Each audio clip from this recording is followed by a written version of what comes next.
ಮನುಷ್ಯ ಅತಿ ಸುಖ ಪಡೋದು ಯಾವುದ್ರೊಳಗೆ ಅಂತಂದ್ರೆ ವಿಚಾರ ಮಾಡೋದ್ರೊಳಗೆ. ವಸ್ತುಗಳನ್ನು ನಾವು ಸಂಗ್ರಹಿಸ್ತೇವೆ, ವಸ್ತುಗಳನ್ನು ಸಂಗ್ರಹಿಸಿದ ತಕ್ಷಣ ನಮಗೆ ಖುಷಿ ಆಗೋದಿಲ್ಲ. ಆ ವಸ್ತುವಿನ ಕುರಿತು ಏನು ವಿಚಾರ ಮಾಡ್ತೇವಲ್ಲ ಅದು ನಮಗೆ ಖುಷಿ ಕೊಡುತ್ತೆ. ಇಲ್ಲಿ ಬಹಳಷ್ಟು ಜನ ಕುಳಿತುಕೊಂಡಿದ್ದೀರಿ.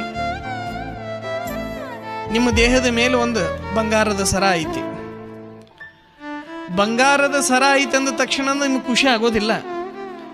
ನನ್ನ ಕೊರಳೊಳಗೆ ಬಂಗಾರದ ಸರ ಐತೆ ಅಂತ ತೆಲಿಗೆ ಬಂದಾಗ ನಮಗೆ ಖುಷಿ ಆಗತ್ತೆ.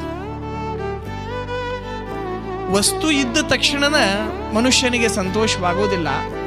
ಆ ವಸ್ತುವಿನ ಕುರಿತು ಚಿಂತನೆ ಮಾಡ್ತಾ ಮಾಡ್ತಾ ಮನುಷ್ಯ ಖುಷಿ ಪಡ್ತಾನೆ. ವಸ್ತುಗಳು ಇರತಕ್ಕಂಥ ವಸ್ತುಗಳು ಮಾತ್ರವಲ್ಲ,